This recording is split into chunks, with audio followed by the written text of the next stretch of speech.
Welcome on back to a new edition of the N Harmon Show. I am Dalton Wicks alongside Eric Harmon. On this week's episode, we got the NFL after Week 13, winter meetings, and NBA update. Warriors, of course. We got, of course, the San Jose Sharks. Sharks. We got a lot on the plate today, a lot to get into, so let's go ahead and dive on in.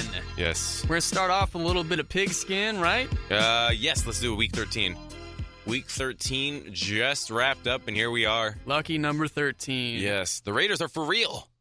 They are, and they're led by some young studs, as are the Dallas Cowboys. Both teams being led by the youth. The youth are the future. I love that the Cowboys, two rookies, have just... I mean, a lot of players would be good behind the offensive line of both of these teams, but for them to be so young and just so exciting, the way they play is... Dak Prescott, slowly over time, because I feel throwing the ball more downfield. Derek Carr always throwing the ball downfield. They're a lot of fun to watch. I mean, a lot of fun to watch. Yeah, Dak Prescott gets most of the credit here, but shout out to Ezekiel Elliott, too, leading the NFL almost quietly. And total yards for the Dallas Cowboys, 1,285 rush yards to this point. Damn! Just under 5 yards a carry, 12 TDs to only one lost fumble. So, heck of a season for the guy in his first year in the NFL. And then, of course, you got Dak, the Dak attack, with 19 touchdowns to only 2 picks, 108.6 passer rating. I believe if that's not tops, it's one of the top ratings in the NFL. 68% completion, and then also 8 fumbles. That's his one downside so far this season. He's got 8 fumbles. Yeah, I think one of the best things about Zeke is his ability to run after contact. Like, he hits someone in the hole, and then he just accelerates to his second or third gear very, very quickly. I think last year, in his last season in college, he totaled over 1,000 yards after first contact, and 3.6 yards after contact. That's 3.6 yards would be a terrible runner, like a bad stat in the NFL if you did that without contact. He's doing that. He's hitting someone after 2 yards and then gaining 3.6 more yards. I mean, this guy is impressive to watch. He's fast. He's fun. And on both sides, Latavius Murray, the other running back, he's pretty young as well. I mean, it's flashy. They get through the hole so quickly. It's like they get through the slimmest of holes, both these guys, and then they're gone. Yeah, you said it. Not only Elliott, but Murray as well. Murray's got 11 TDs, 4 yards per carry, 0 fumbles on the season, and 8 yards per reception to throw on top of that. So he's kind of doing an all-purpose back, so to speak. And like you said, him and Elliott, their game is they like to break through that contact. They're both big backs. They've got a lot of muscle and just stoutness to them, and they bully you. They run you over. That's kind of how these offenses set the tone, is through these just studly running backs that are both still quite young. Yeah, many years to come from both of these teams, hopefully, on the offensive side. They just got to stay healthy, and we'll be seeing a lot of fun from the Raiders and a lot of fun from the Cowboys. Not to mention Derek Carr, too. 24 TDs to only 5 picks, 100.3 passer rating, 3,375 yards passing with a 66% completion. So he is everything the Raiders could have asked for, throwing himself into that MVP conversation. Him and Dak. They asked him to be a leader from day one, and he's been everything of that and more. He's been just the franchise guy that the Raiders absolutely needed to help to be a main piece in righting this ship, and it's worked out perfectly under Reggie McKenzie as control over the past 4 years. Yeah, I agree. Next topic, the New York Giants and Tampa Bay Buccaneers, they are looming underneath all of the headlines and topics going on, what everybody's talking about. Quietly, these two teams, it seems like the Giants always quietly contending in some way. But then the Buccaneers, led by Jameis Winston, also in this race. So we have some not usual type teams that are staying in this race so far and ready to make an impact on the playoffs. Yeah, Tampa Bay has beaten some good teams in these the past 3 weeks or so. They beat the start of their run. They beat the Bears. Okay, no one's calling the Bears. I'm going to talk about that Bears-Niners game in a little while and just things for pure comedy. But and they've run off 3 wins against the Chiefs, at the Chiefs, the Seahawks, And then at San Diego is one of the worst teams in the AFC West, but I don't think the AFC West is a weak division whatsoever. Being a bad team in that division is still a pretty good team when everyone's so mediocre. Yeah, you said the Chiefs and Seahawks, those were two huge wins, absolutely huge wins. I mean, if you're looking at that from the start of the season, you might chalk those two games up as L's right off the bat, but they came in there and they were ready to play. They took those teams by surprise and got wins. Yeah. And so now Tampa Bay's holding the Seahawks to 5 points is very, very impressive. Absolutely. And they exposed Wilson in the offense. That defense came ready to play. They've got some playmakers. Mike Evans is as good of a wide receiver as they come. New York Giants, I'm a little less sold on. Little less, but, I mean, you could say their division, not necessarily all that weak, considering you got the Cowboys steamrolling everybody in first place, but the Eagles have kind of faltered after a hot start. I guess you can't ever count out Captain Kirk and the Redskins. You got to look. It's not even the teams that they're up against. It's the teams they've beaten. Yeah. I look at the teams that they've beaten, and I don't see anyone who I'm just like, that's a pretty good team. I mean, you have the Ravens are one of the teams that might be under the radar. They've looked all right the last couple of weeks. It looks like their defense is coming together. Rams, terrible. Eagles have kind of dropped off, like you were just saying. Bengals, I don't know if they had A.J. Green for that game or not, but without him, they're pretty out. Even though, actually, did you know Andy Dalton had one of his best games as a pro this last week without A.J. Green? That's tough, too. Rare. That's very impressive for some guy who's played into that storyline the entire time. And then going on, you get the Bears. You beat the Bears, okay. And then you beat the Browns. And then you lose to the Steelers. So that's true. So it's like the teams that they're putting up, that they're beating, I don't see, they're not really proving anything to me, I guess, yet. They are winning the games, though, so they are play devil's advocate with you. You can only play the schedule that you're given. Yeah, exactly. So, they are winning the games. It's not really their fault. That's the one common argument I have to anybody who criticizes schedule strengths. Yeah. It's just like, okay, so we're supposed to lose those games and just like make a story out of it. Yeah. But you made a good point. You have every right to criticize the strength of the schedule because it is honestly an easy schedule. So while that's true, I guess we just got to wait and see when they play some of the tougher teams. They got a big matchup against the Cowboys coming up, December 11th. That'll be telling. So we will be able to see Sunday night whether the Giants are indeed for real. And they seem to play well when it gets cold. So it's in New York. I could see them, winning that game and knocking the Cowboys off of their pedestal. I mean, I won't knock them completely off their pedestal, but it'd be a good sized fist to the sternum right there, causing them to keel over. Yeah, I feel it, man. I feel it. And then, of course, the Bears. I mean, they beat the. Do you want to talk about that game right now, or do you want to wait? What did you see? What did you notice from that game, Eric? Did you see anything? Did you? They didn't complete a completion until 3 minutes into the second quarter. You're talking Niners Bears. I'm talking Niners Bears. I mean, based off of the teams involved in that game, I automatically didn't want to see it. I'm not a Niner fan, I can't say that I want to tune into that. Completely fair. I just thought you might have heard some of the comical stats that came out of this. Like Kaepernick was terrible. Got benched at halftime. Just it was all. I only watched the second half. I got to Buffalo Wild Wings, and I just it was just tough to watch. Every throw was in the dirt. You had a crowd sarcastically cheering whenever a completion was made. Needed to order yourself a couple cold ones after that. Yeah, I had the hottest wings I could find, so I could just the tears would have a reason. Yeah, that wasn't just I wasn't crying, for the game. I had a reason for the wings were just so hot. So It was disappointing. In the second half, they've been so bad in second halves this season. So bad in second halves that you got to wonder I guess it doesn't hurt the team because they need to lose these games to get a high pick for the season, but it's it's jarring to see them play so terribly in the second half. That was my Niners rant. We're done. So we want to brighten the mood again and talk about some stuff that's really getting tight right now. So the two divisions I've got my eyes on right now, the AFC South and West, both 3-team races. That's some good football to watch down the rest of the way. Obviously, the South not as competitive as far as a record standpoint goes. They're all kind of hovering around 500, but the AFC West, Raiders, Chiefs, Broncos, that's going to be thrilling down to the finish line. What are your thoughts? Well, for the AFC South, it's Texans, Colts, the Titans, like you just said.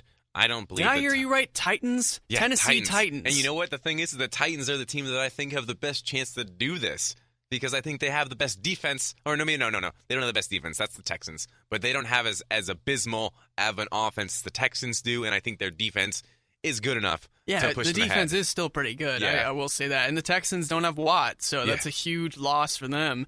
I mean, it's Tennessee Titans. I remember the Steve McNair days back well over a decade ago, back when the Titans actually mattered. That was a fun team. Madden 2001 was the first Madden I got on PS2. Had Eddie George on the cover, and I loved the Titans because of that. Oh, yeah. Way back in the day, man. But now, Marcus Mariota and company, they're trying to make this fun to watch. They dude. are. Yeah, Mariota has matured into the better of those two quarterbacks, I'd say. Even though Jameis Winston is holding the Buccaneers in, I think Mariota has won that battle so far, and he's looking good. He's got options in Delaney Walker, in what the running back's name right now? My gosh, I'm blanking. He played at Philadelphia, played in Dallas. DeMarco Murray. There we go. And I don't know their wide receiver core, but I think they're underrated. Although I haven't heard of them, so take that as you will. But I mean, they've been fun to watch when I have watched them this year. And the Colts, the thing with the Colts is that their defense is still terrible. And they're buoyed by Andrew Luck. And if anything goes wrong with Andrew Luck, or anything goes wrong with that offensive line that's barely able to hold out in front of him, I mean, we've seen it happen 3 or 4 seasons in the past already. Trends continue in the NFL. So I mean, I know that the Titans, it seems like a crazy pick for them, but that's the team that I like in the AFC South. I'm with you. I'm totally with you. I got Tennessee Titans. Obviously, that wasn't my pick at the beginning of the season, but right now, just based on gameplay and who's been hot, I like that squad going into the playoffs right now. Not necessarily to make a whole lot of noise in the playoffs, but just to get there. Go ahead. One thing about that is, though, they did just lose to the Colts 2 weeks ago. So that's true. Colts may have the mental edge, but it was in Indianapolis. They're not going to get a rematch with them, but they are going to get a matchup with the Browns coming up on December 11th. If you want to transfer that over into the AFC West, which we were also discussing, what was your opinion on that division? Yeah, the West is just really tight. Hey, yo, that jacket is tight, son. Yummy. It's tight as can be if you throw out Phillip Rivers and the Chargers, who aren't having, I mean, let's face it, they are pretty mediocre again this year. Incredibly average team, maybe even below average. But other than them, the Raiders kind of came out of nowhere, but you kind of saw this team improving. I mean, I don't think anybody saw them starting off this well. They are just killing it right now. The Chiefs, again, seems like every year we forget about the Chiefs and the contenders and who can make noise and really make a deep run in the playoffs. I think it might have a little bit to do with Andy Reid's poor performance in playoffs and not really getting the job done. But Alex Smith and company, they're ready to make noise. They've got some really great athletes now at running back, not just Jamal Charles. They've got Travis Kelce. They've got a lot of weapons. That defense has always been daunting as well. That Alex Smith to Travis Kelce connection is scary. It's really good. They've got something like, since 2014, 12 touchdowns, 0 interceptions between the two, 117 QB rating, 10 yards per attempt between those two. They've been elite together. That's like the 4th best duo in all of football. So they've been elite together. It's just they have Kelce run those crossing routes over the middle, and you don't have a linebacker that can keep up with him. So he makes that catch. Alex Smith can make that throw 99 out of 100 times right in the numbers in stride. So it's Andy Reid is getting these guys in the right positions to make plays, and then Kelce just goes. It's a lot of fun to watch. And I know I get on Alex. I say this because I actually did watch from Alex Smith, and I remembered, he doesn't. I was talking about how he doesn't throw the bubble screens. Dunks. Yeah, he'll throw the ball a little bit more downfield with that mid-range stuff, and his guys will get yards after catch. You know what's funny is I truly think one of the guys who could actually stop Travis Kelce is on the Chiefs, and it's Eric Berry on their safety, defense. Yeah. I feel like he's one of the few guys who would be able to defend Kelce. Too bad they're teammates. So yeah, they're just like, we got to keep this guy because he's the only guy that can guard this guy. Yeah, pretty much. I mean, Eric Berry's a stud back there for Kansas City, as well as the rest of that defense. And then, of course, you can't count out the Super Bowl champ Denver Broncos. They're having some quarterback issues with Simeon. See, that was bound to happen eventually. No, don't worry. Everybody's done it so far on radio. See, I just don't know. That's such a weird spelled name, Trevor Siemian. Yeah. They've got him. They've got Lynch. A little bit of uncertainty there with injuries and ineffectiveness, not consistent play. But that defense is still as good as ever, and they've got some weapons around him like Thomas and Sanders on offense. So I wouldn't ever count those guys out, especially if one of these rookies or young guys at quarterback starts to pick it up a little bit. So it's going to be exciting to watch. Broncos are the top dog Super Bowl champs, but if you look at just the division standings, they're like at the bottom right now. They lost to the Chargers, although they beat the Chargers 1-1 against the Chargers. They lost to the Raiders, and then they lost to the Chiefs in the past 5 weeks. So all of these teams having a step up on the Dodgers, the Broncos mentally as we get into these late months, having these QB issues, not knowing if your QB is going to be able to throw the ball, in that cold Denver weather. A lot of questions for the Broncos going forward. Yeah, I want to be with you on that mindset and say it's not looking good for them right now, but I watched Peyton Manning being held together by popsicle sticks and glue last year and somehow got that team to the Super Bowl and won it against one of the better defenses we've seen in the past decade or so in Carolina at full strength. So but they're in it for me right now. The one thing uninjured through all of that time was still Peyton Manning's mind. Yeah, it's true, but his mind can't throw the ball. If only. He somehow was getting things done. He needs that Magneto ability, but working with pigskin. Yeah, so we mentioned Eric Berry. While we're on the topic of safeties, me slyly trying to transition right there. Earl Thomas, another big safety, is going to be out the rest of the season. He broke his leg, unfortunately. I think it was a tibia fracture. Yeah, one of the big two bones. Terrible. Sad to hear, because that's one of those injuries where you just think about like the pain that the guy's got to be in, and just he was questioning whether he was going to continue his career after this. I mean, that's how much pain he was in, and I don't think that question's been answered yet. So, hopefully he if he wants to, he gets back into the frame of mind where he's healthy enough to play and wants to be out there on the field, because that's a big injury, one of those two big. I mean, later in his career too, so you got to wonder if this is the end for him, but. Yeah. It's sad to see. Can't argue with that logic right there. Even as a Niners fan, I mean, he's a good player, so. Got to be real, man. Call it like you see it. Rob Gronkowski, much to my dismay, also is going to be missing, I think, the rest of the season. I'm not entirely sure about playoffs. I think he's out for the playoffs, too. We'll see. Could be another scenario where he comes back. Not too recently, we saw him supposed to miss the rest of the season, and the Patriots went deep, and he actually came back, so.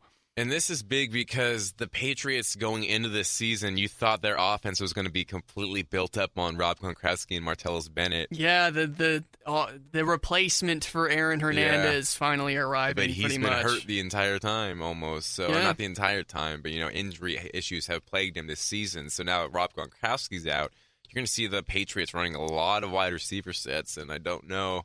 They've got a lot of small, quick wide receivers, too. Not many big guys. But I have been noticing some better play from Malcolm Mitchell. That's what I was going to say. One of the taller guys. They've been sorely lacking in that taller guy that might be a deep threat in that offense. And he might be working his way towards that role. We'll see. It's still, the season's young. His career is young. So don't want to get ahead of myself. And finally, he needs to make some plays, though, in these next couple of weeks. I have him on fantasy squads. That's true. And with Tom Brady at quarterback, he could go off at any moment, really, because he can throw you open. Yeah.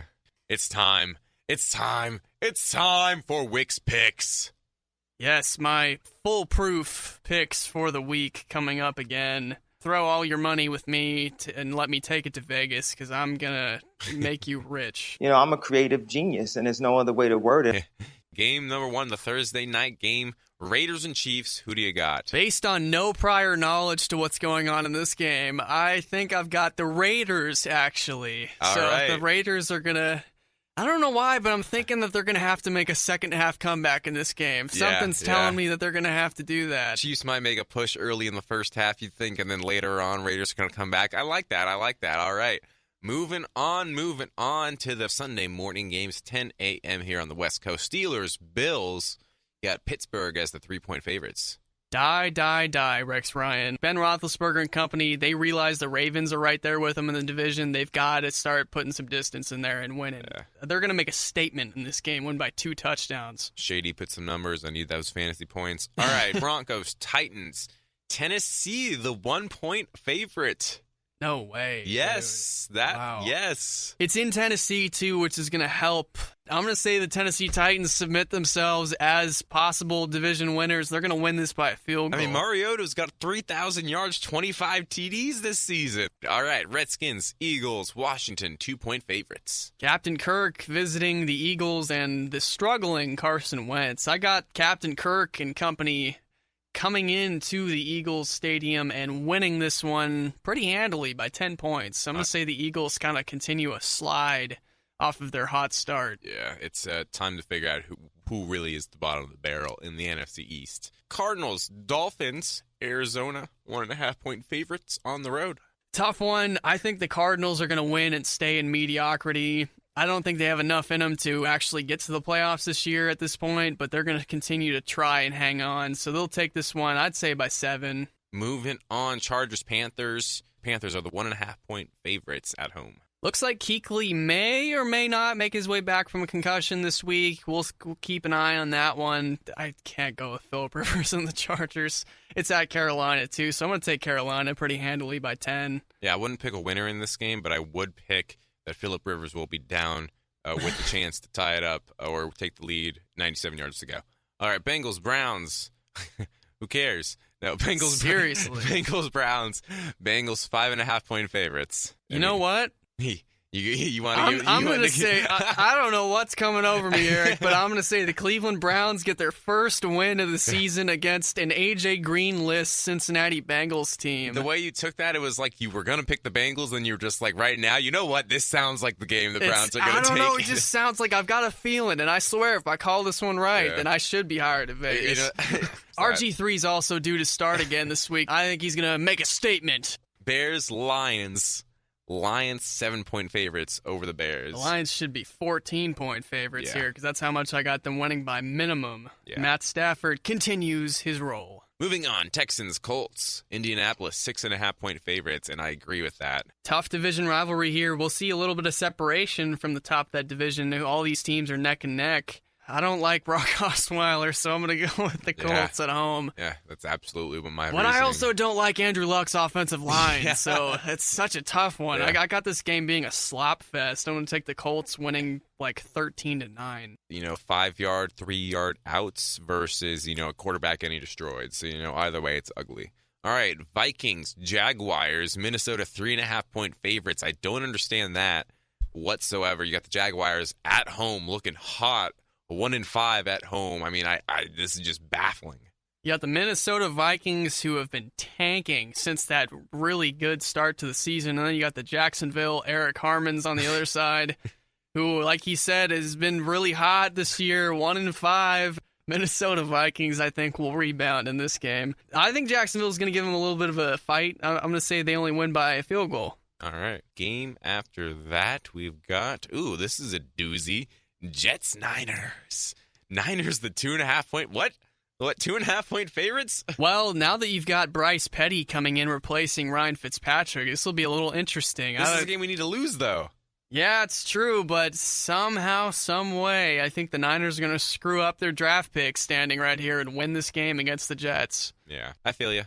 Saints, Buccaneers, 2.5-point favorites. This is a statement game right here. I think if Jameis Winston and company can put the Saints away. Granted, it's at home, but you can't ever count out Drew Brees in that offense. So I'll take the Buccaneers to win this game, but it's not going to be easy. I'm going to say a field goal wins this. Good news for Drew Brees. It's going to be nice and shiny, 81 and sunny. Hot weather player alert. Yeah. Falcons, Rams, Falcons 6.5-point favorites. Matt Ryan and company taking on Who Cares and the Rams. Yeah, they did extend Jeff Fisher recently for some stupid reason, so... I woke up to that and just, walked around my house, wondering, how am I not an NFL head coach? I don't understand. Yeah, Falcons are going to win this game pretty handily. Seahawks, Packers, Seahawks 3-point favorites on the road. This was 2 years ago. I'd be really excited, but unfortunately it's not, Eric, so I'm going to take the Seahawks in this one, even though it's at Lambeau. I'm going to say the Green Bay Packers get embarrassed at Lambeau. I'm going to say final score will resemble something like 28-10. Gotcha. All right, Cowboys, Giants. Giants 3.5-point favorites. This is the time. Oh, no, sorry. Dallas 3.5-point favorites. This is the time for the New York Giants to make a statement win, Eric, and they won't do it. Okay. They're going to lose to the Dallas Cowboys. Oh no! We suck again! At home, unfortunately, dropped to 8-5. I think they'll still get in on a wild card, but these Dallas Cowboys, man. These Dallas Cowboys, and that They're rookie special. attack. They're special. All right, Monday night. Dun, Here we go. dun, dun. Ravens, Patriots. This has always been 7-point this has been a historically good game. Yeah. Every time these two teams clash, you were always in for a good battle. It's at New England, so I think I've got to give New England the edge there. Yeah, over the last 5 weeks, both teams have won 4 out of 5, so they're coming in hot. I only got the Patriots by a field goal, though. Ravens, though, haven't played very well on the road this season, though. 1-4, so we'll see if that comes back. 1-5. All right, that wraps up Wick's Picks in our football segment. All right, now we're on to some winter meetings coverage. This will kind of be like our putting the bow on top of this year in baseball as we transition towards next season. We're going to see how these teams are going to change. It was a pretty aggressive and crazy winter meetings we've seen in this last week. Lots of stuff going down. Yeah, I mean, you now have the Golden State Warriors of the MLB. I don't know how to feel about that label. It's got some truth to it, but at the same time, not really, because you see time and time again these teams that are supposed to win and do well on paper, see Nationals, Washington the past several seasons, but they never end up winning everything. So I'm not going to read into this too much, but now that you've mentioned that, the first big thing to go down, the Boston Red Sox have asserted themselves into the post-Poppy era, saying we're still here, we're still dominant, and we're going to give up some big-time talent for Chris Sale. Yeah, did they give up a guy who can throw 105 miles per hour? They did. I heard that, and I didn't know if that was true at first, but apparently it is. This guy, Michael Kopech, one of the top prospects in the Boston, well, now Chicago system, he can really throw it. He can throw it pretty hard. Not only him, but another guy in that deal also throwing hard as well by the name of Ronaldo Lopez. Is that the Cuban infielder, or am I thinking of... No, Yohan Moncada, that's the guy. And actually, you know what? Ronaldo Lopez came in a later deal that we're going to mention. He's coming from another team. But there was another guy that the Red Sox got. It was two other prospects, the big two, Michael Kopech and Yohan Moncada. Moncada comes in ranked number 1 on the prospect pipeline in all of baseball, all of the land. So you're talking top position-wise, top just total. Top farmhand of all the players. He did get a little bit of a cup of tea in the big leagues last year with Boston. Had a couple of, you know what? I totally see this as a Cespedes 2.0 type guy. He's got that same kind of frame. He's got a cannon for an arm. He can put together some power if he starts putting bat to ball. But unfortunately, he had a couple of little bit of problems last year. First of all, he was a little bit too antsy on the base paths, got caught stealing and picked off quite a bit too much, and he strikes out a little too much right now. But if he puts those things together, look out. He's a 5-tool player, possibly 6-tool player. He's got it all. Yeah, both sides. I mean, the Red Sox were kind of let down by their pitching last season, and now they've kind of put together that reinforcement. Now you've got Rick Porcello, Cy Young winner. Yeah. They acquired Drew Pomeranz at the deadline last year. Add him into it. And then you've also got David Price, who they gave $217 million to, I believe. Stephen Wright, the good knuckleballer. Yeah. He missed some time to injury last year, but when he was healthy, he was real good. He was dealing. So, yeah, this rotation is going to be sweet. But that's not the only move they've made. They got a couple other guys. Yeah, a couple other pretty good pieces. I really like this. Tyler Thornburg comes over from the Milwaukee Brewers, a really underrated bullpen piece that they can throw in there to replace the departed Junichi Tozawa and Koji Uehara. And so they can throw him in there. They've got Craig Kimbrell. They've got some other pieces now to help fortify that bullpen. Yeah, you look at his... And this guy's young, too. He's got team control. Steadily have gotten better over the past 3 years. 1.5 whip 2 years ago, or 3 years ago, 1.2 last year. The last 3 years, it's gone from a 1.5 to a 0.94. Sorry, that took me a little bit to get out there. And his ERA plus has gone from a 90 to a 199. Oh, man, he was dealing this year. 67 innings pitched, 2.15 ERA, and 90 strikeouts. Imagine if he was on a good team too. He was toiling away on the Milwaukee Brewers last year. Yeah, that's gonna be Boston Red Sox. I mean, and add on to that Another one. Mitch Moreland, who they just signed off of. He got a bit of a down year last year for the Texas Rangers, but still won a Gold Glove at first base. So defensively, you're getting a really good player there as well. Mitch Moreland's gonna head over. I think it was a 1 year, around $5 million, $4.5 million deal that they signed. So he's going to now be first base. Yeah, that means Poppy's official replacement at DH is Hanley Ramirez. Yeah, yes. It looks like Hanley's going to be taking some time there. And you know what? They also dealt away Travis Shaw, and they dealt away Yohan Moncada, obviously, in the sale deal. So you know who that means is now the third baseman.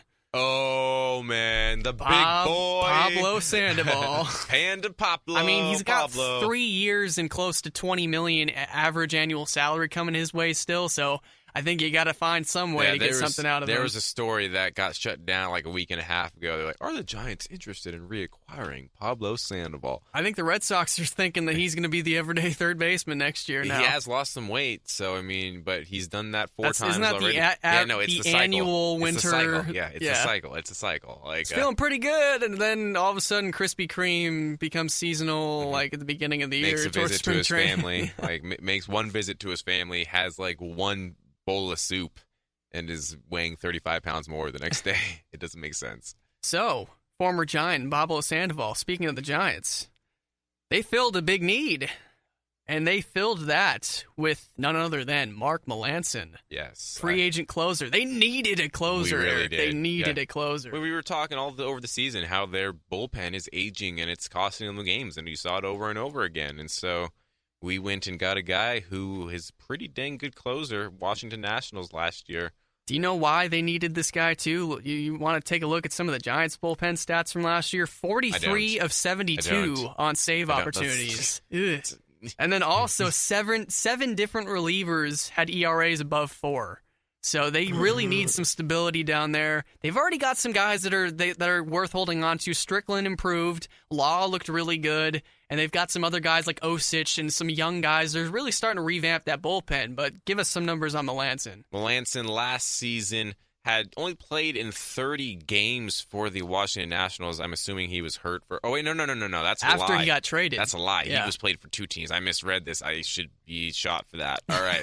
1.64 ERA on the season, 65 strikeouts, and a whip. Oh, man, that's a low whip. A .9 whip, and that's steady over throughout his career. This guy doesn't let people get on base whatsoever. ERA plus 257, 278, 232 between the total and between the two teams over last season. He's an absolute monster. Yeah. A guy I completely think he relates to and looks like from several years ago back when he was in his prime, Houston Street, former A's closer. Not a guy that's going to overpower you with velocity, but he's got pinpoint command. That's Mark Melancon in a nutshell. He just knows how to get you out. He knows all the tricks in the book. He's a closer. He only comes in for 1 inning. Typically, it's a guy that throws upper digits into the upper 90s, maybe even triple digits, but he knows how to pitch. I mean, he had one season where he walked 26 guys, and other than that, he never was above 14. Wow. Throughout the rest of his crazy. year, the rest of his season. So, I mean, 12 guys last year over. And now he gets to have Buster Posey behind the framing dish. Pitches. That's going to be amazing. Yeah, so. Expect those numbers to go up a little bit. Great move for the Giants. They still have a need at left field, maybe. You know what, though? I will say, you said the left field mentioned. I think right now they're planning on just rolling with a platoon of Mac Williamson and Jarrett Parker for now. They've done that before, and it's worked with them in success in the outfield, platoons at a couple positions. So they're not uncomfortable with that prospect. So, I mean... What I was going to say, though, is if they're still looking for bullpen help, which they very well may be, maybe want to consider taking a flyer on Greg Holland. Greg Holland, former closer of the Kansas City Royals, missed all of last season and a little bit of the end of the previous season with Tommy John surgery. But before that, you look at his statistics. He was one of the best, most dominant closers in the league, up there with the Chapmans and the Jansons and stuff like that. He also can reach high digits when he's healthy in the upper 90s as well. So that's a nasty guy you might want to take a flyer on because he's making his way back towards full health, and he's almost going to be ready for spring training. He might be a guy to take a chance on. You look at his stats before he got hurt, 2014, he had a 1.44 ERA in 62 innings pitched with 90 strikeouts. So this guy could get guys out with a 240 or 274 ERA. Yeah, that ERA plus. I love that stat. You know, the higher it is above 100, the better you are if you're listening and you don't understand it. So he's putting up 342, 274. Those astronomical numbers. Good player. And a strikeout per 9 of 13.8 and 13. Ooh, that's the numbers I like to see. Thanks for that explanation, Eric, because we might have some viewers out here, might be more traditional people. They're going, ERA plus. Yeah. Eric, ERA plus what? Plus what? Yeah. I'm waiting for the other punchline of the equation here. Yeah. It's a stat adjusted to players' ballpark, so it's a little more accurate. I like these newer stats that kind of have a little more weight on how guys fare out against each other. So I like this revolution in metrics and stuff. So speaking of Greg Holland, for us to use. Let's go. Speaking of Greg Holland and former Royals closers, Wade Davis now has a new team. You're good. I'm just nailing these transitions right now, man. The thread. And while we're on bullpen stuff too, I mean, big time relievers. We've got the Chicago Cubs, the defending champions. This isn't fair. They just traded for Wade Davis on top of all of their talent, and Wade Davis has just been nasty lately. I mean, you look at some of his numbers last 3 seasons. ERA in the last 3 seasons, 1.94, 1.87. Are you kidding me? And then on top of that, he's allowed 3 total home runs in the last 3 years. And then on top of that, he's averaged a .92 whip. What more do you want from a closer? It's not fair to see a guy go from a starter, transfer to a closer, and just be like, oh, I'm really, really, really, really, really good at this. Yeah. Really ridiculously good at this. Turn him to Derek Zoolander a little bit there. I mean, he had a .97 ERA through 2 years at the Kansas City Royals. Like, oh my God. And now he's on the best team in baseball. And it's like the Cubs. You don't need all this. Come on, Cubs. Please, Theo. Just adding him to all of this treasure trove of talent that the Chicago Cubs already have. And on top of that, of course, this guy's a little bit older now. I mentioned him a little bit earlier, former Red Sox closer Koji Uehara. It was reported today he's going to be joining the Cubs as well. So they signed Koji Uehara, who's also, I think he's almost 42 now. But we know from Ichiro and some other Japanese imports, it doesn't matter. It doesn't matter. They can age well. Yeah, so Koji Uehara is going to be thrown into that bullpen mix as well. You've already got Hector Rondon, Pedro Strop, and guys like that. That's all of a sudden a pretty stacked bullpen. Yeah, Koji, you got to hope he rebounds a little bit from his season last year. His ERA dipped from a 2.23 to 3.45. But, I mean, they're going to be getting a lot of protection in that Cubs lineup and bullpen. So in pitching rotation and everything about it. So I can see it going down. Yeah, and we'll stay on this role of closers and move over to the Yankees, who signed Aroldis Chapman and broke the record-breaking deal that Mark Melanson's deal had broken not too long ago. So Mark Melancon signs the biggest contract ever for the Giants. He was 4 years, $62 million. And then Aroldis Chapman shattered that not too long after, and he's now the highest-paid closer ever. I think it's around $86 million from what I was reading, and I want to say 4 or 5 years, somewhere in that range. So Aroldis Chapman, the flamethrower, triple digits, heading over back to the Yankees. Now, you look at that Yankees deal now, where they just acquired all of those assets from the Cubs, and now they re-signed Chapman. So they just got assets for him and then got him back. Yeah. So that's a steal. Once the Yankees, gave the rest of the league like an 8-year break. They're like, okay, we'll stop cheating and making everyone hate us, and becoming the best team again. But just wait till 2016, and we're gonna be back. And once the Cubs win, just wait. Once the Cubs win, I swear to God, we will rise from the ashes and take the league 27. No, dude, the 2019 World Series is now going to be won by the Chicago White Sox. Just because of these prospects they've got. They're going to throw that guy who can throw 115 miles per hour out there. Before we talk about that, though, I do want to throw in the Yankees also signed Matt Holliday to a 1-year deal, so he's going to be filling in DH for them. So they're staying pretty relatively competitive right now. They don't want to totally sink back down. It's not their style. Well, they looked like they could be competitive even after their trades at the end of last season. So, now all of a sudden you've got Brett Gardner, Jacoby Ellsbury, Matt Holliday, Gary Sanchez, the phenom behind the plate, Masahiro Tanaka still in the fold. Now you've got Aroldis Chapman, Dellin Betances. A lot of talent on this team. A lot of talent. I mean, it's going to make the AL East fun once again. Oh, yeah, real fun. Barring what happens maybe in Toronto, we got to figure out what's happening with a couple other of these teams. But we'll see. 2 teams are locked and hopefully ready to go. Yeah, so I did touch a little bit on this White Sox prospect line. To look at it, what they've just acquired, they just pulled the Yankees. Basically what the Yankees did at the trade deadline, pulling in a ton of big-time prospects. We mentioned Yoan Moncada, number 1 ranked overall, according to the pipeline from MLB.com.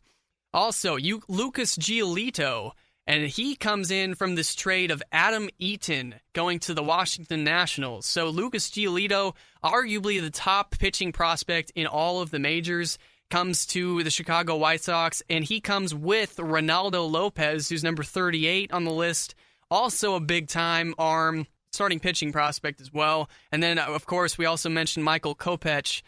He's number 30 overall. So they've got 4 guys in the top 50 that they didn't have, and now they have. Yeah. So it seemed like the White Sox were kind of just treading water, almost not really making any moves. They might as well be the White Hawks. Hawk Harrelson, the PA announcer, or the play-by-play guy.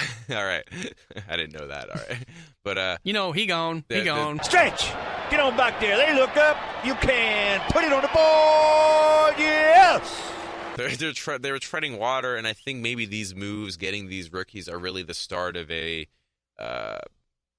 sense of direction for the franchise going forward and seeing where they're going to go. Because as a White Sox fan, I don't know if you had much to. Yes, you had Chris Sale going off every 5 games, but he was being bogged down and destroyed by one of the worst defenses out there in the league, and just a team that wasn't doing very good. So hopefully this signifies that they're ready to make the next step and move and evolve into a competitive team again. Yeah, you know what? You mentioned the White Sox fans, and as I was watching coverage of the winter meetings on MLB Network, there were some reports and some guys talking about the fans of the White Sox saying that I think the White Sox fans will be really encouraged and thrilled about these moves because, like you said, it gives a sense of direction. And nowadays, when teams see these buttloads of big-time prospects come in, it's kind of exciting. You see these big-time, high-ceiling guys, like especially pitching. When There's you see so much these, potential, so much upside. And upside. Look at what the New York Mets did with guys like Matt Harvey, Noah Syndergaard, all these big-time pitchers. Now the Chicago White Sox got these big-time pitchers coming up, and they could build off young arms. Exactly. So it is exciting. It gives the hope, it gives the hope that you need, especially after, because they've been. I don't want to say they've been one of the teams that's had a lot of success in the past 15 years, but they've been there. They've made their trips, their playoff runs. They've been relevant squads throughout the past 15 years, and it's kind of fallen back to the irrelevancy just in the last couple of years. Paul Konerko retired. A couple other things happened. But hopefully this is a start of a new era for them. AJ Przinsky left, too. Let's not talk about that. Oh, my God. I hate him so much. I just remember I actually went to a few Giants games that season, too, and it was just every time he went up to bat, double play, AJ Przinsky, double play. Ugh. Okay. Yeah, it's definitely a new era, though. You mentioned Paul Konerko being gone, Mark Burley, some of those stalwarts in the old Chicago team. It's now a new identity, and I do like that they're going with a new direction here, so we'll see how that works out. So we mentioned Adam Eaton. This was a totally out-of-nowhere deal, I think. I think this was more of a Chicago making a deal for the sake of making a deal. You look at this, Adam Eaton, is he really that valuable? I mean, yes, you can look at the WAR that he's got. He's supposedly had a 5 or more WAR in a couple of the last seasons, been a really valuable defensive player and guy at top of the lineup, but is he worth giving up Lucas Giolito, Ronaldo Lopez, and more prospects in this deal? That's a lot. That is Lucas Giolito being the number 3 prospect in all of baseball. Ronaldo Lopez sitting at 38, not too shabby back there as well. And all you're getting is Adam Eaton. But my thing is, the theme that you're seeing with these trades and now with the market and everything, it's control. It's cost control.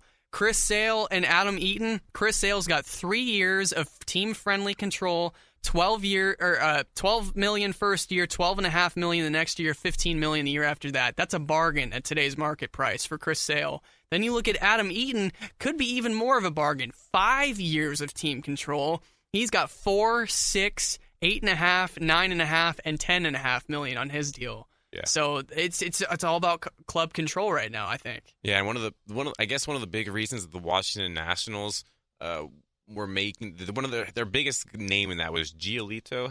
Giolito, and they still have a lot of big questions on him. He can throw hard, but it's said that he hasn't been able to repeat a dependable delivery throughout his season, and that's one of the big things that injuries stem from. They're worried that if he has this out of control delivery and he's the big piece that he's supposed to be, I mean, it could fall apart. So Adam Eaton, I've never thought that Adam Eaton is a guy that you would put all that much into. It might have been a little bit of pressure too, because the deal with Andrew McCutchen fell through. Yeah, they were really pushing for Andrew McCutchen. They wanted to make that happen, and they wanted to make Chris Sale happen. They thought they had the prospects to pull off both. Both fell through.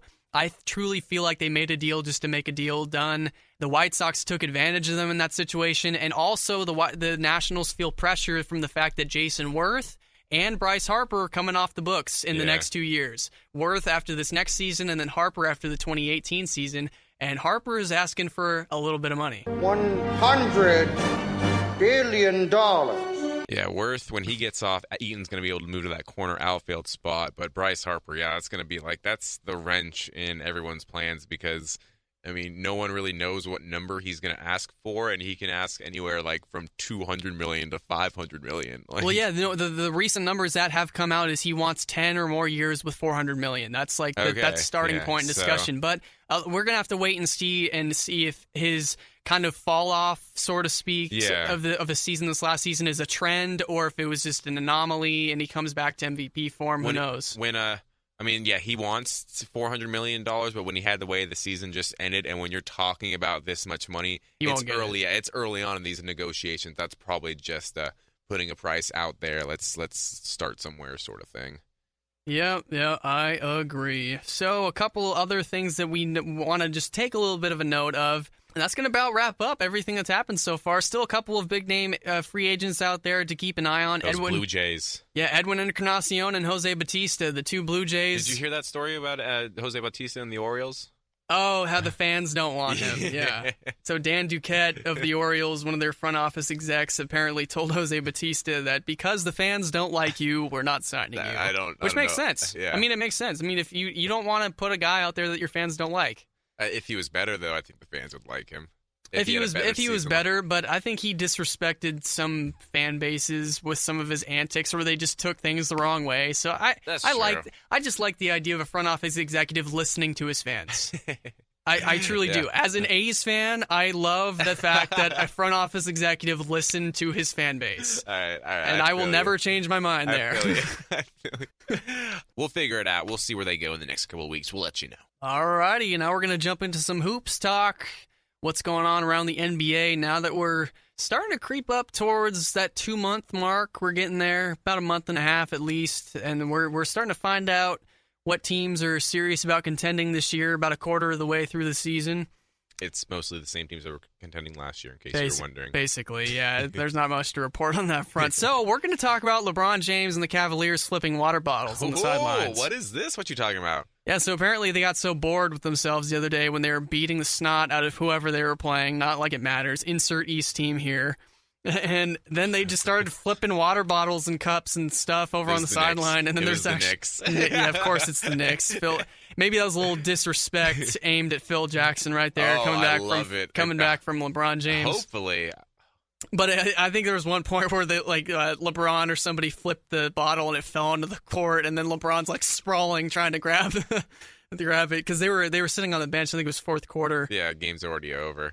But yeah, so that's the latest coming out of Cleveland. We're flipping water bottles, getting ready for the playoffs. That's interesting though that he did do that against the Knicks because of that whole LeBron the posse situation. That does beg a couple questions that I'd like to ask LeBron, and I hope he kind of did it for that reason because I do like what he's done with his friends and pushing them into positions where they can succeed and be responsible. So I mean, Phil Jackson kind of was unfair there. So. That's just my quick take on it. So go LeBron. Phil Jackson's just irrelevant these days. I mean, triangle offense, his success, it's all in the past. So I don't even like talking about him anymore. It's just he had his time in the sun. But I'm not going to take anything away from him. He's one of the most winningest coaches ever. He's very legendary. I'll say that. But as far as right now is concerned, he's pretty damn irrelevant. Yeah. Those Knicks are pretty boring. The team of has-beens. Derrick Rose, Joakim Noah. Joakim Noah is awful this year, by the way. That's an anti-shout-out to you, mister.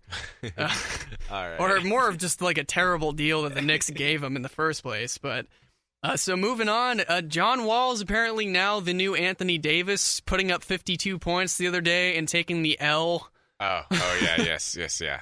And honestly, the Washington Wizards just are bad. They're a bad team this year. They're not supposed to be. I mean, they have Bradley Beal, they have Otto Porter, they have John Wall, Marcin Gortat.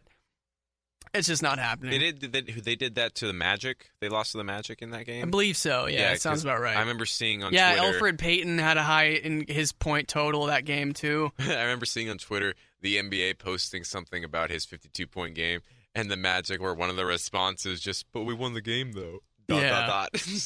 Yeah. Yeah, John Wall. Yeah, I feel bad for him, man. He goes from being at the top of the world in Kentucky, getting his own dance, the John Wall dance, and then comes to the NBA, has a lot of hype on this Wizards team. He's still doing pretty well. I mean, you look at some of his stats on the season, and he's averaging 24 points per game, a shade under 10 assists per game, 2 steals per game, and he's hitting 46% of his shots from the floor. So, I mean, the last player that I can name on the Washington, the only other player is Paul Pierce. So, obviously, I don't know anyone on the Washington Wizards. Who's currently playing on the Clippers. Exactly. There we go. So, I mean, I think I can tell you. No, you know what? I like Otto Porter. Otto Porter's got a really high ceiling. Some guys think, and of course, a lot of general NBA fans are just like, who the heck's Otto Porter? But he's a good young guy with a high ceiling, and a lot of NBA GMs think he might pull a Kent Bazemore. Well, Bazemore didn't quite pull the max, but they think Porter might get max money in restricted free agency. So that's something for the Wizards to consider because they're already paying Bradley Beal, who can't stay on the floor half the damn season, and John Wall. So terrible offensively. 29th in three-pointers, 26th in free throws, 27th in assists, 30th in rebounding. Put a 20 in front of a number, and that's the Washington Wizards on some statistic. I mean, they're just not defensively, they're all bottom right. 10. Defensively, I see a lot of some top 5 stuff, some top 10 stuff. It's just offensively, it's pathetic. Yeah. Pathetic. That's mainly, I mean, Wall's a bulldog on defense. He's a pretty good defender. I think underrated, too. And some of these other guys like Porter and Gortat, they're very serviceable on the defensive end. But offensively, for some reason, they're not clicking. Yeah, whatsoever. Yeah, moving on from that. Okay, time for me to get a little bit rant-worthy. Yeah. Let's hear it. Doc Rivers. makes my brain hurt just even talking about him. Okay, so this man, Doc Rivers, apparently he was relevant back with the Big Three in the Boston Celtics, but we still like to consider him an elite coach in the NBA for some reason. Apparently the nepotism of him overpaying the heck out of his own kid, being the president, GM, whatever, he's basically got Chip Kelly powers over the Clippers right now. He overpays the heck out of his kid, Austin, overpays the heck out of Jamal Crawford coming off the bench too, and it pulls in Maurice Spates, Wesley Johnson, and Raymond Felton and thinks that this bench is going to somehow save the day. And he comes out and when they were talking about this upcoming Warrior matchup, they were talking about how it's a rivalry and everything, and his take on it was he didn't get how it was a rivalry. He was saying, well, we played them the one time in the playoffs, and we beat them, so I guess now it's a rivalry. Seemingly forgetting to mention that the Warriors have won the last 7 regular season contests. Yeah. And then, I don't know, man, that really grinds my gears, him saying stupid stuff like that. Did you hear what happened after the game, too, with Mo Spates? I think Mo Spates had a pretty darn good, accurate analysis of the Clippers. He said that what the Warriors do to them is they just, early on in the game, they just hit them a couple of times, and then the Clippers just kind of fall apart mentally. They just start focusing on the refs. 90 seconds into the game, Chris Paul got a tee. Yeah. And then Doc Rivers got one at one point, and Blake Griffin got one at one point. And if we're kind of alluding to the Warriors dismantled the Clippers yesterday, so that happened. And it was largely because Doc Rivers is over the hill as a coach, and the Clippers are soft. So Mo Spates said that the Clippers have to stop talking to the referees, and that the guys also have to, they got to try and all the guys on the team are trying to score. They're not sacrificing to do other things on the job. They're playing a little Smart selfishly. man. And I agree. Mo Spates, I mean, I love the guy, so I'm going to agree with I'm going to trust what he says. Good analysis, but I also was watching him stick to his defense, quote unquote, and trying to draw every charge. Well, we know the man right. that Mo Spates is, all right? Yeah. We know the man that Mo Spates is. They are who we thought they were. His defensive identity just frustrates the heck out of me. It's like worse than James Harden.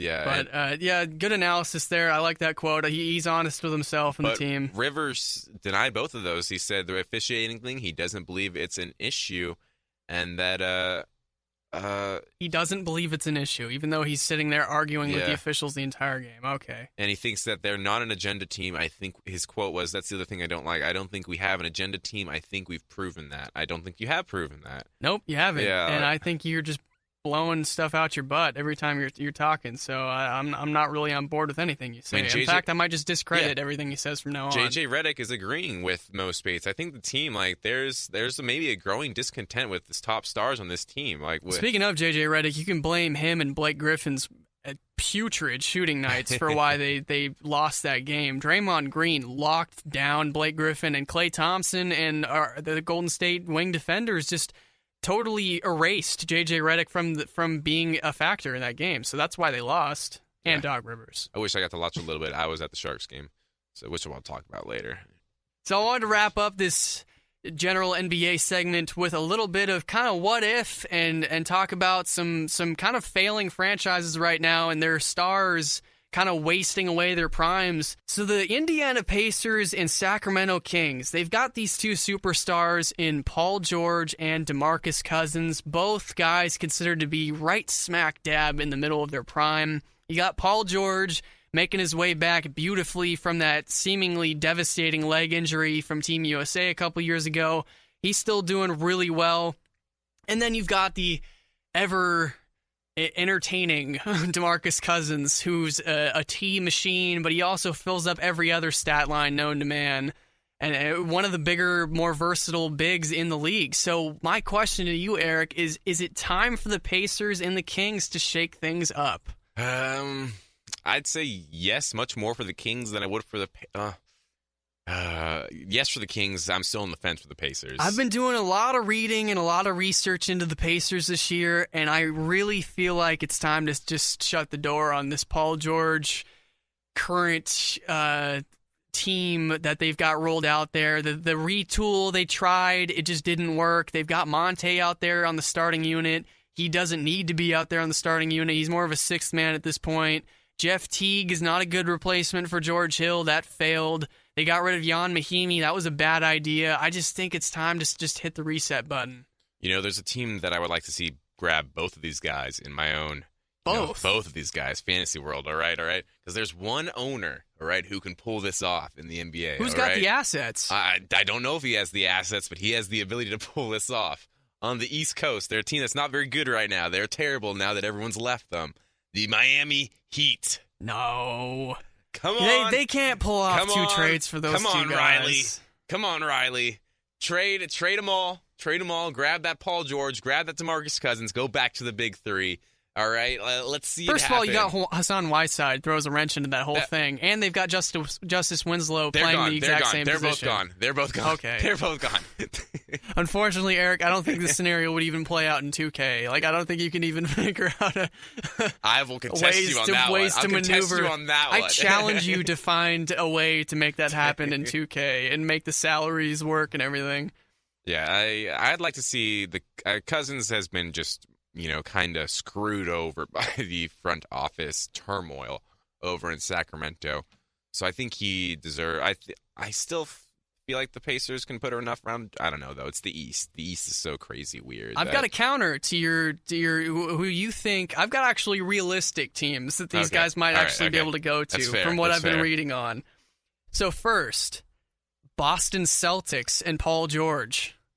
That could happen. It could happen. They've got the first rounders to entice Indiana. They can offer Jay Crowder and or Avery Bradley. They've also got Marcus Smart to offer. Terry Rozier has been an up-and-comer guard.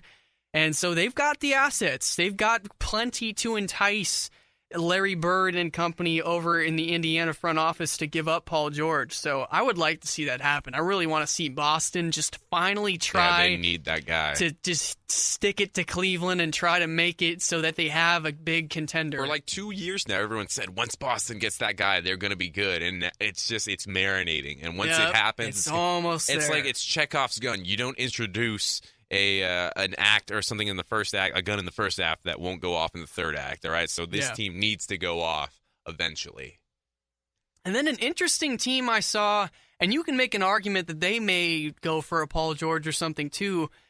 How about for DeMarcus Cousins, the Denver Nuggets? What? And this is my theory behind this. I was reading an article about this the other day. First of all, you've got Mike Malone coaching the Denver Nuggets, who was the one guy who actually got along with DeMarcus Cousins when he coached the Kings. Yes, yeah. That's a big relationship right there. And second of all, the Nuggets got a ton of assets they can offer as well. A lot of young guys they can offer to the Kings. Plenty of young centers who the Kings are infatuated with drafting every year, just young centers everywhere. And then they've got young wings, too. They've got an absurd amount of 2 depth right now, the guys at the 2 guard. So they have plenty of assets they can offer to the Kings and grab DeMarcus Cousins in the process. I would like to see this go down. And if Cousins is a smoker, he'll be just as good over in Denver as he is in Cali. So yeah. I mean, it's weed is legal in both states now. So Smoke weed every day. It's a win-win. Yeah, as you can tell, I had nothing to add to that. So. All right, I think we're going to jump into some Warrior talk now, branch off of this NBA stuff. Yes.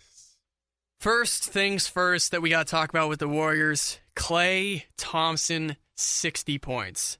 Wow. Anything to say about that? He only took 11 dribbles. 11 dribbles in 29 minutes, 60 points. I mean, you could just keep going with all these ridiculous stats. He also had 2.0 points per minute, something like that. And he was on the same exact pace that Wilt Chamberlain had when he scored 100. That's exactly what I was going to say next. Wrap your mind around that for a minute. He could have scored Wilt Chamberlain amount of points if he played all 48 minutes. He would have beaten Kobe's 81. Like, oh my God. Yeah, I think his dad said he should have had 80 or something. His dad was saying something like that. And then Kerr said that he's the only one who can keep Klay from scoring by benching him. It's funny, so I like that, Klay, Steve Kerr. I mean, he does this like once every year, twice every year, where he's just like, oh, let me just put up 40 points over in this half. Okay. And then Kerr also kind of, I think, put the stamp on it saying, yeah, we're not going to trade Klay to Boston. It's been rumored we're not going to trade Klay anymore. No. Yeah, solid choice, Kerr. I'm sure that kept you up a couple of nights having to think about that one. Yeah, Klay, he made a statement right there. He's not third fiddle. This is not him taking a back seat to not only Kevin Durant and Steph Curry, but Draymond Green as well. I feel like they're really trying to just make this a everybody contributes culture. There's not the top alpha dog, then the beta dog, and they're having so much fun while they're doing it. They too. are. Like, you saw Steph Curry and Kevin Durant's reactions when they were on the bench. I mean, Curry runs into the tunnel after one of the shots, and then I even saw Kevin Durant start to just hop around and this smile on his face like I had never seen before. I know. And I'm just going, this angry. Is so great seeing all these guys having just a ridiculous amount of fun together on the same team. They had that alley-oop basically where I think might have been Zaza who just chucked it down. Steph Curry leapt in the air, grabbed it, tossed it up to Durant who threw down the alley-oop just like... No, it was Draymond with the quarterback outlet pass. Okay, Draymond, Zaza to Draymond, yes, there you go, yeah. Yeah, so, Draymond throws it down and then... Was it Curry or Durant and throws it up? No, Durant flushed it. Yeah. Curry grabbed it, threw it back to Durant. Over his head, no look. That was nuts. That was absolutely nuts that they made that happen. Yeah, ridiculous. And you were seeing stuff. all over online, just like the Warriors are warrioring. They've reached peak Warrior already. Look out, rest of the NBA. They did it a lot faster than the Miami Heat did. Oh, a lot faster than the Miami Heat did. It is because they had less guys to integrate, and they already established a style of play. Yeah. Miami Heat, they true. had so much turnover, and because when you add 2 superstars and you turn over a lot of your bench pieces and you throw in a lot of new guys, you have to establish a new identity. And then with the Warriors, though, they essentially... I mean, it sounds stupid to say in theory, but they replaced Harrison Barnes with Kevin Durant. That's all they did. And the way their offense works, that can happen very easily. It can. Yeah. It absolutely can. And then they replaced Andrew Bogut with Zaza Pachulia, and because Andrew Bogut never scored too much, Zaza didn't really have to do much different. I mean, he's not the same player, but they serve the same general purpose, just eating minutes at the 5 until Draymond plays small ball 5, pretty much. Yeah, exactly. So, I mean, this team already 20, 25 games into this ride is... Scary. Yeah. Scary. We're on board the wild ride. It's almost like they could just go into a place like, I don't know, Utah on a back-to-back and start off on a 25-1 run. I don't know. I'm just predicting that might happen at some point in the season. I don't know. We'll see. They're playing Utah tonight. After a great matchup against the Clippers the night before. It's almost like they're capable of doing that. So we're talking about games. No, we can't talk about games that haven't happened yet, though, Eric. Just predictions.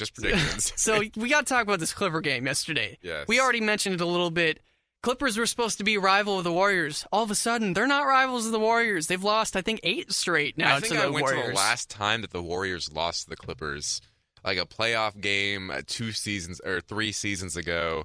Just like they've been dominating the Clippers ever since then. It hasn't even the Clippers and the Houston Rockets are the Warriors. I'm not gonna say it, but well, the Houston Rockets did just beat the Warriors. We have to mention that up too. Until that, okay, they got one. Yeah, they got one, and it was at Oracle, so that was a bit of a letdown. Oh man, that was overtime game. It was it was a struggle to watch that game. Steph fouls out. Draymond did it the last minute as well. Which leads me into, while we're talking about Steph and Draymond, is Steph struggling right now? Because here's my argument to that. Obviously, a lot of teams would absolutely murder a cat and some newborn babies possibly to get Steph Curry on their team. Maybe that's a little bit of a stretch, but I don't know. Stephen Curry. Here's my argument to why he might be struggling a little bit. He's still averaging quite a few points per game. He broke the 3-point record this season. He's got a lot positive going for him. He got 7 steals against the Clippers yesterday. 7. But the negatives, he's got 10 games this season already with 33% or lower 3-point shooting for the game. And he's also got 8 games with 4 or more turnovers. So he's getting a little sloppy with the ball at times, and his 3-point percentage is kind of suffering this year. And it's forcing him into being a more well-rounded player. Yeah, and on the offensive side, looking at some of his advanced stats, his per has dropped to the worst number it's been the last 3 seasons. His usage rates about around where it's been. So I'm looking like what if Durant maybe has had effect. That was going to be my first theory going into this. Assist numbers down a little bit, steal numbers down a little bit, rebounding numbers down a little bit. So, I mean... Oh, and also on the defensive side of the ball, he's just... I feel like he's been exposed a little bit more on defense, and he's getting into foul trouble really early. And we saw that when he fouled out against the Rockets. It's becoming a problem.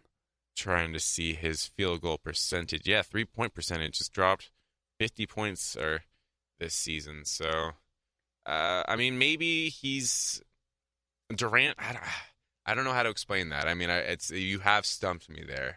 I feel like that's the plan of attack for opposing offenses right now against the Warriors. Is they're trying to get guys switched onto Steph and then take advantage of that mismatch. I mean, you've got plus defenders in Klay Thompson, Kevin Durant, and Draymond Green. You're not going to win any of those matchups on most nights. But Stephen Curry is just not as great of a defender. I wouldn't even consider him. He's about mediocre, maybe average right now. He came away with a lot of steals yesterday, which is a good sign. He can hold his own at times, but I feel like because he's so focused on offense, it's really hard to be a plus on both ends of the floor. Not everybody can be a Kawhi Leonard or a Jimmy Butler. Yeah, you look at Curry's pull-up 3-point shooting. That's really suffered, I feel like. 31.4% this season. I could tell just by watching. I don't even need to see Last stats. season, that was 43%. So I think that's where we're seeing the drop in his 3-point shooting. Catch and shoot still as good as ever, 49% this season from 3, but he's not been able to, off the dribble, just pull up and nail that 3-point shot like he's been able to in years past. Yep. And then, so we move on to Draymond Green now, and the topic that's been taking the league by storm since the playoffs. What's going on with Draymond and his legs, man? He did it again, didn't he? I'm starting to feel like I'm running out of excuses to defend this guy. I mean... Looking back at some of the tapes, I saw something, they rewound and showed a clip from the Boston Celtics game when they went and played at Boston, and he took a swipe with his legs at Marcus Smart too. And I'm just saying, I can only really stick with him to a certain extent or a certain point when he keeps claiming that it's like a natural body sway. Some of these look like he can really, he can affect how his feet and legs are sprawling out, and he's just choosing not to. Yeah, it's unexcusable. I mean, it's bad. He really needs to stop doing it because, I mean, it's making him look bad. It's making the team look bad. It's bad all around for the sport. I mean, it's making a fool of himself by just going out there and just kicking guys in the nuts. Yeah. Like, I'll tell you. Calm down. I'll tell you a negative impact this is going to have too. Two negative impacts, as a matter of fact, is the referees are easily influenced by reputation. So all of a sudden, you're going to have Draymond way more vulnerable to any kind of foul call. Really, not just kicking guys in the private areas or taking swings with the feet, but any kind of foul call, being physical at all, and also Draymond getting fouls called against the guy defending him, because once you become that physical kind of bully type guy. You see it across the league with guys like DeMarcus Cousins and stuff like that, and not so much Steph Curry. They just kind of ignore him. But these guys who establish themselves as brutes, they don't get a lot of calls called against them and get them sent to the line. Because for one reason or another, the refs just kind of assume they can take it. Yeah. I guess. Yeah. That's the only explanation I could come up with. Yeah, it's a good explanation. But my Draymond, come on. Like, it's just such a fixable thing. I feel like it's a fixable thing. Like, unless he's doing it on purpose over and over again, and it's just kind of inexcusable, and it's leading to bad conclusions. That's going to conclude our nitpicking of the Warriors. So, pretty much, this team's freaking good, man. Yeah. They're most likely on their way to the finals and possibly a second championship in 3 years. It's other than Curry's struggles and the fact that Durant's down a few ticks from the free throw line, I can't think of anything else to really poke fun. I mean, they're historically good offensively right now, absolutely murdering people on offense and in pace of play. So, who they got coming up? Coming up, they've got a pretty tough little roadie that they've already started. I mean, they're soon to play. Definitely haven't already started a game against Utah in Utah. Then they're going to play at Memphis. Then they're going to move on to play at Minnesota and at New Orleans.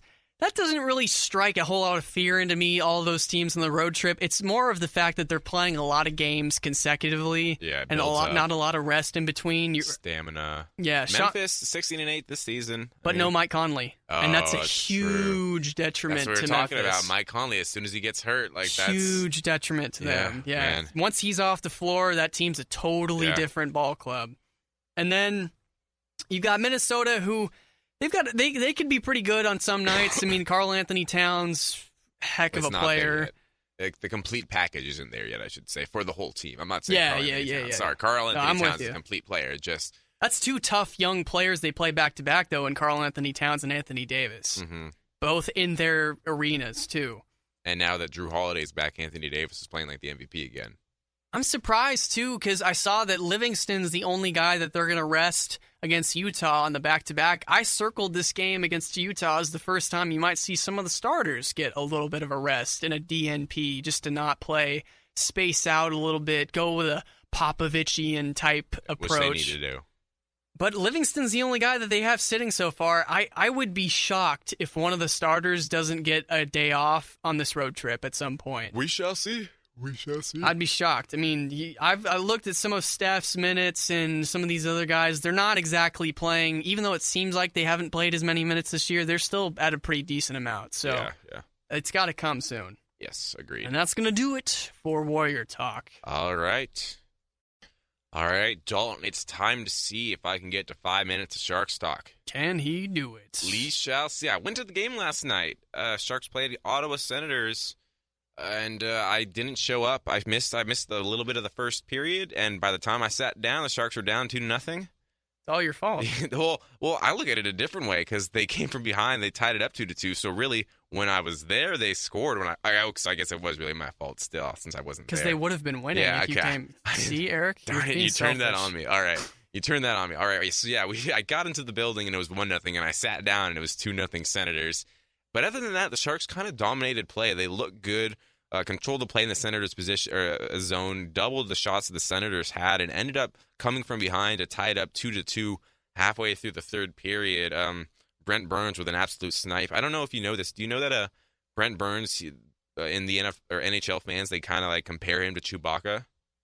Did not, no. Okay, so...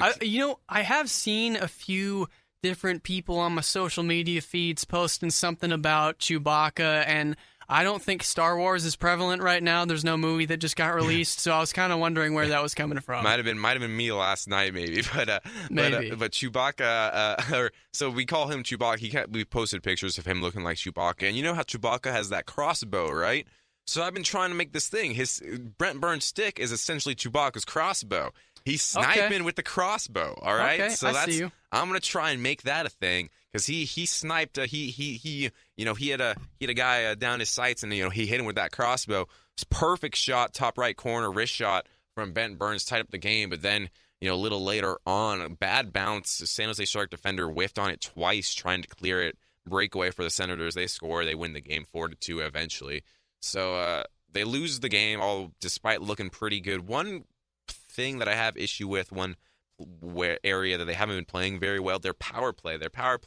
They went 1 for 6 last night on the power play, but they're too offensive, like they're starting units, because when you have the power play on the ice, you want to have your best guys, your top 6 out there, and they just look sluggish out there. It's almost as if they're using the power play time to not move as much as they would have to if it was 5-on-5 play, because they need to get a breather or something like that, and it makes the power play just look really stagnant. And we threw the third line out there, and the third line for the San Jose Sharks on the power play looked like very dominating. They looked fresh. They were skating around. They put pressure on the Senators. Didn't score, but had like 3 or 4 chances.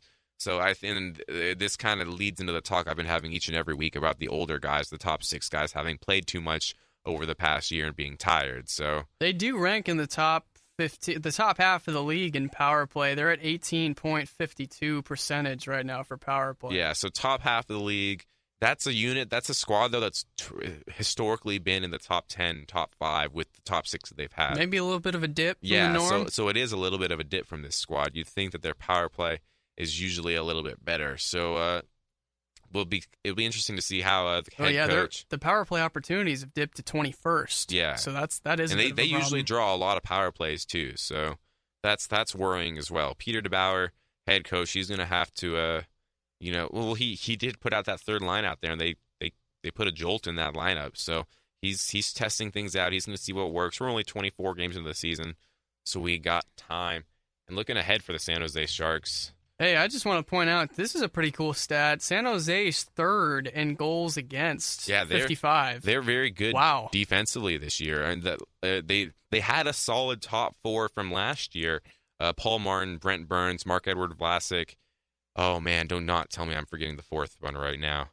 Oh, what his man, I feel like in most sports, that's how you can lead to offensive success is through your defense. Yeah, absolutely. And their defense being stingy or so Justin stingy, they can just lead. That leads to better transition offense for them and getting back to the other side of the ice. And you have the most elite player of that, Brent Burns. He's able to quickly transfer play from the defensive side to the offensive side. It's why he's in the running for Defensive Player of the Year every year. But yeah, they had this good top 4 from the season's past.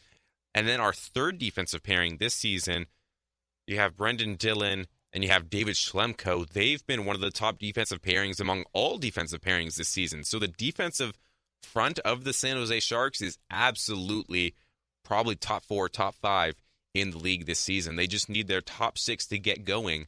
And, last year they did, like the top 6, the older guys, it did take them a little bit to get started. So you got to wonder if maybe that's going to happen again this year. But until it does happen, it's a little worrisome. And that's it. Did I get to 5 minutes? I got close. That's pretty close, yeah. I like it. All right, and I think that's just going to about do it for today's episode. Wrap it up. We got a lot packed into that episode. We had a lot to say. Yeah. Yeah, we certainly did. Might not hear all of it. That's the power of editing.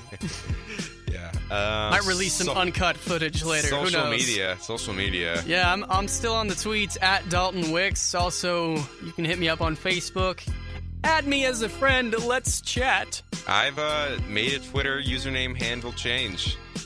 It has happened. I'm no longer EH24 the Mamba. Proclaiming your single status online. I am eHarmony 24. He's doing another play on words. It works. eHarmony 24. Why not? It's fun. We're going with it. I like it. Instagram is still Harmon 24. Snapchat still EH24 the Mamba. Facebook Eric Harmon. The show, N Harmon Show. iTunes, YouTube, Spreaker. Yeah, give us a like on Facebook. That's where we'll give most of our updates on the show. We're gonna be busting out. Sorry. Did I?